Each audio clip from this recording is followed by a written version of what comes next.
procurar em todo quanto é canto. Gente do céu, a avó ficou sumida durante 1h30. 1h30. O pior sentimento do mundo.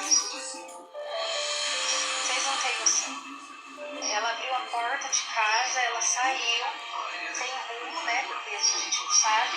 A gente encontrou ela depois de 1h30 aqui numa casa perto e não mora ninguém e a pessoa foi lá e ela estava sentada num banco. Que sentimento horrível. E eu agradeço a todos que vieram me ajudar, né, que eu gostei. Aí, nossa, eu não tenho nem palavras para agradecer a todos que esteve aqui comigo nessa situação. Tô com o rosto todo inchado de chorar, porque hoje aconteceu uma situação aqui na minha casa. Eu estou de perna bamba até agora. Vocês não têm noção do meu sentimento, da angústia, do desespero que foi hoje, na parte da manhã, por conta da minha avó. Eu acordei pela manhã, às 10 para 8, e voltei. A primeira coisa que eu fiz vai levantar é no quarto da avó. Cadê a avó no quarto dela? Não tava. Gente, eu entrei em desespero. 52 km de Brasília. O orçamento do governo dos Estados Unidos continua sem aprovação depois de semanas de pressão do presidente republicano Donald Trump. Esse é um dos períodos de paralisação mais longos na história do país. O efeito disso é a paralisação de vários serviços. Várias áreas já começam a sentir os impactos da falta de verbas, desde assistência social até o funcionamento dos aeroportos. Vamos conversar com a Carolina Cimente, está aparecendo aqui no nosso telão, tem as informações. Carolina, vários serviços começam a ser impactados, pessoas que talvez não tenham dinheiro para comprar alimento, mas também é uma preocupação geral nos Estados Unidos, porque estão chegando os feriados, dia de ação de graças, e normalmente é um caos aéreo nesse período já normalmente, e agora pode ser ainda pior. Conta pra gente a respeito dessa preocupação dos americanos, por favor, e seja bem-vinda ao JH mais uma vez. Obrigada, Covali, que um prazer estar aqui conversando com você no JH. Olha, faz um mês, né, que o orçamento do governo americano não foi aceito pela maioria do Congresso e o financiamento governamental expirou. Desde então, os democratas da oposição bloquearam o projeto de lei orçamentária mais de 12 vezes com a desculpa de que não vão votar para reabrir o governo até que os republicanos negociem um acordo para estender os subsídios ligados ao Obamacare, a lei de acesso à saúde. Resumidamente, a história é assim: depois de mais de 15 anos de Obamacare, os preços do seguro de saúde subsidiados teriam que subir. E subiram. Mas os democratas querem que os subsídios se estendam para mais pessoas terem acesso ao seguro de saúde. Os republicanos são contra este gasto público. O líder dos republicanos no Senado, John Thune, até se ofereceu para realizar uma votação sobre subsídios, sobre ajudas, em troca do apoio dos democratas ao projeto de lei orçamentária provisória. Mas o líder democrata da Câmara, Hakeem Jeffries, disse que os democratas precisariam de mais do que um acordo verbal para prosseguir com a proposta de aceitar, basicamente, desparalisar o governo federal. Eles querem a certeza que o Obamacare vai continuar, não com um voto, sem que o voto possa colocar isso em risco. Mas a paralisação começa a afetar, inclusive, a opinião pública em relação aos republicanos. Uma pesquisa que foi divulgada ontem revelou que mais americanos culpam o presidente Donald Trump e os parlamentares republicanos do que os democratas. A pesquisa do Washington Post e da ABC mostrou que 45% dos adultos americanos atribuem a culpa pela paralisação do governo federal ao presidente, enquanto 33% dos entrevistados culpam os democratas. Em clima de Halloween, Donald Trump e a primeira-dama Melania Trump respeitaram a tradição e distribuíram balas e chocolates para os filhos dos funcionários da Casa Branca. Mas para outros milhares de funcionários federais, a festividade está menos doce este ano. A paralisação do governo americano, conhecida em inglês como shutdown, entra na 5ª semana. e não há previsão de término. O Congresso não tem sessões hoje, o que significa que a paralisação vai continuar até pelo menos a semana que vem. Mesmo com a verba para programas federais de ajuda a famílias de baixa renda, terminando amanhã. Numa mensagem nas redes sociais, o presidente americano pediu que os republicanos usem o que chamou de opção nuclear, ou seja, que congressistas republicanos aprovem um projeto de lei de financiamento de curto prazo para reabrir o governo com uma simples maioria de 50 votos, em vez dos 60 necessários por lei. Mas o principal republicano no Senado se opõe publicamente à mudança da lei. Só precisamos de 5 democratas com moral. Mas os líderes do Partido Democrata continuam exigindo o reestabelecimento dos serviços de saúde para a população mais vulnerável.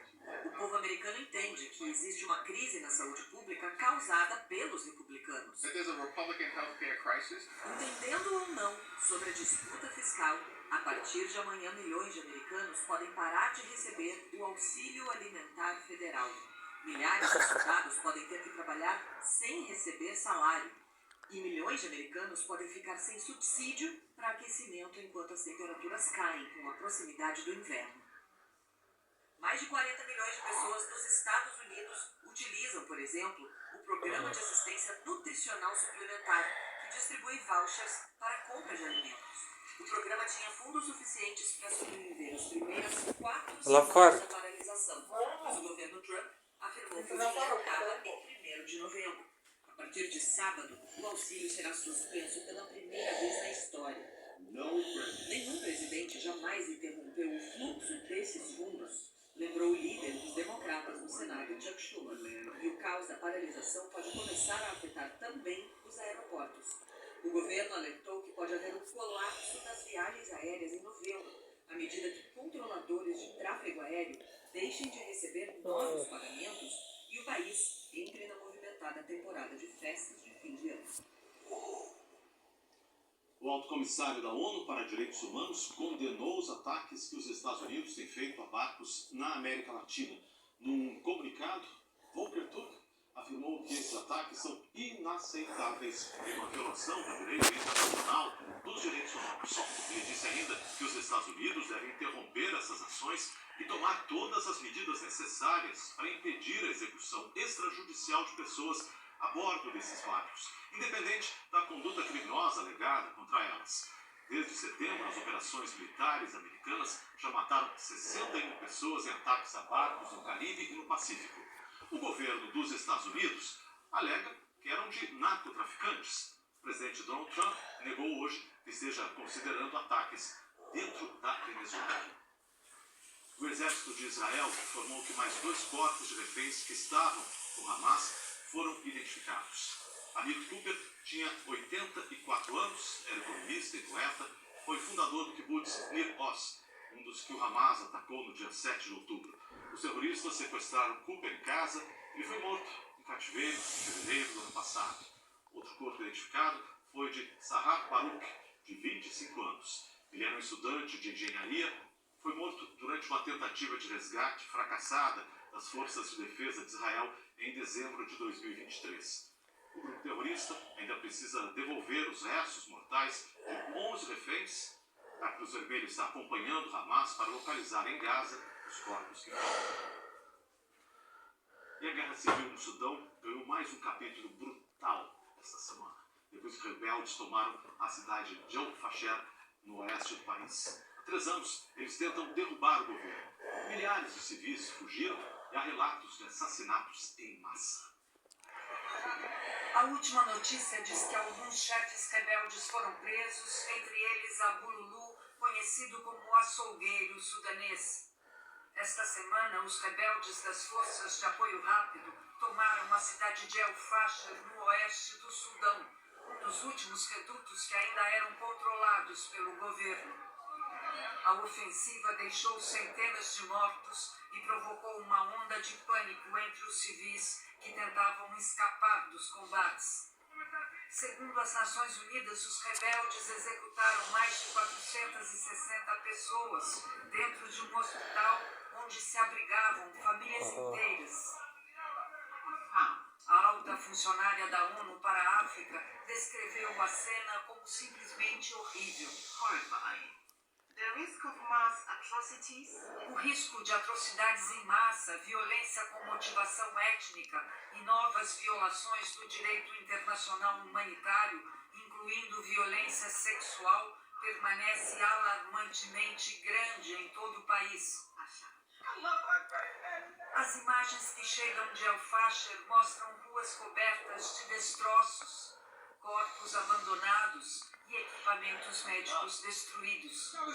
Os Médicos Sem Fronteiras afirmam que o sistema de saúde entrou em colapso. Não há mais medicamentos nem equipes para atender os feridos.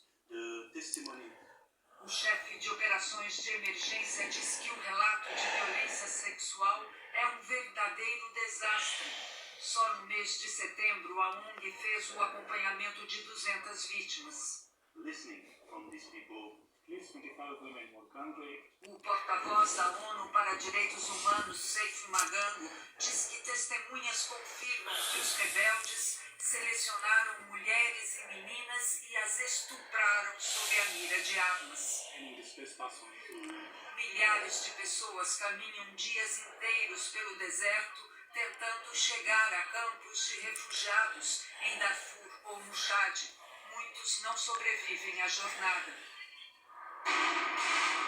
Desde o início da Guerra Civil, há mais de 3 anos, o Sudão contabiliza mais de 150 mil mortos e milhões de deslocados internos.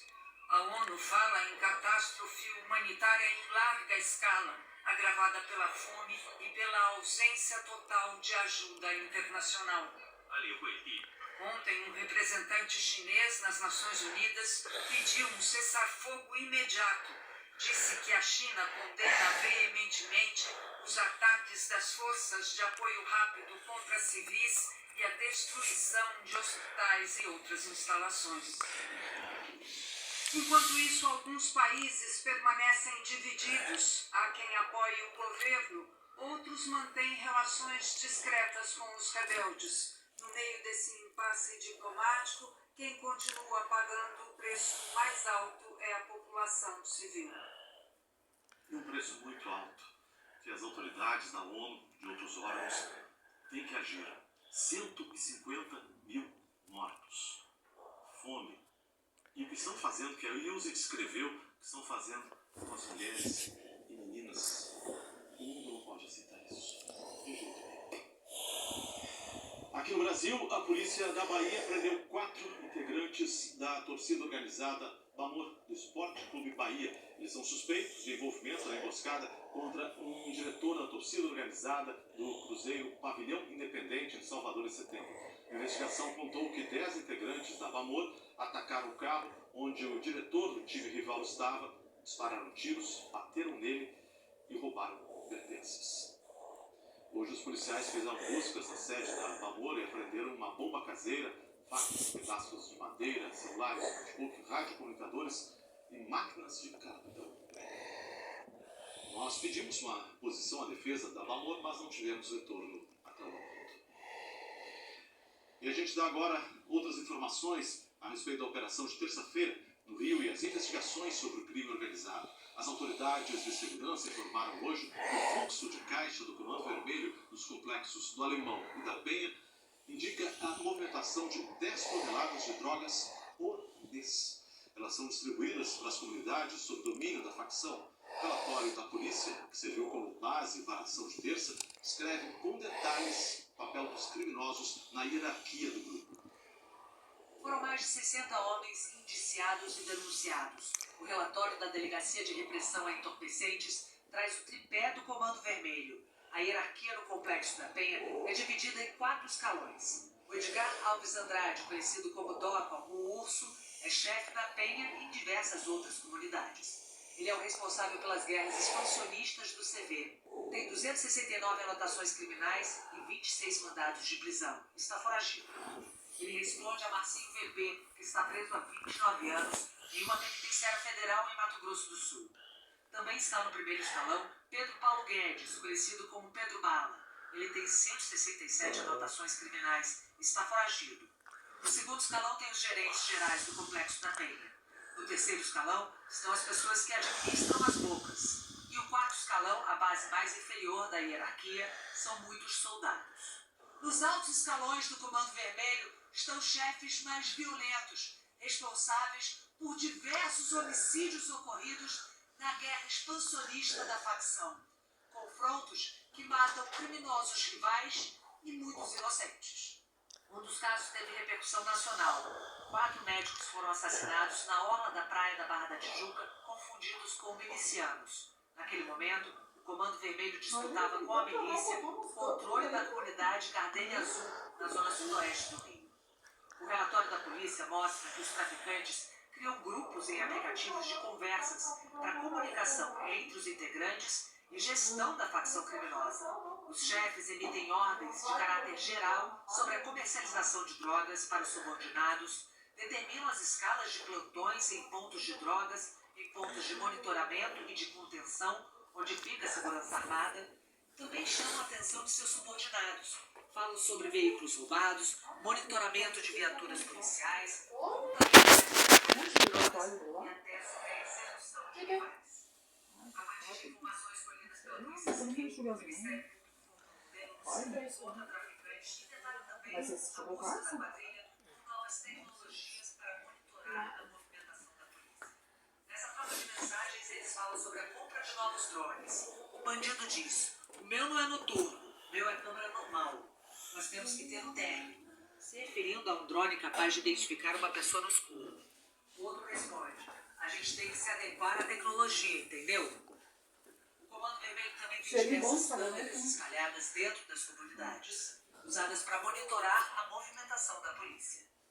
No arsenal apreendido na operação de terça-feira, há armamento que as investigações chamam de fantasmas, montados em fábricas aqui no Brasil com peças contrabandeadas ou compradas pela internet.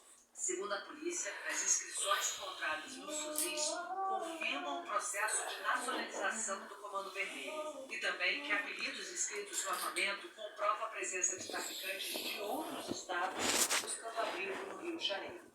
No início do ano até setembro, as polícias apreenderam 1.471 fuzis em todo o Brasil. 40% estavam no Rio de Janeiro.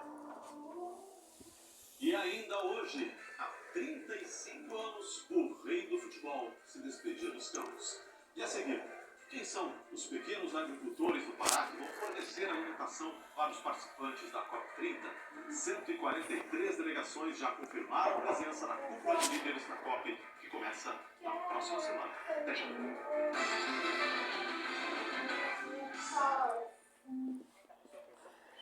Fernanda Torres? Você não tá filmando, né? Não joga essas coisas na internet, eu gosto. Todo mundo vê essas coisas. Apaga isso aí, Jorge. Apaga.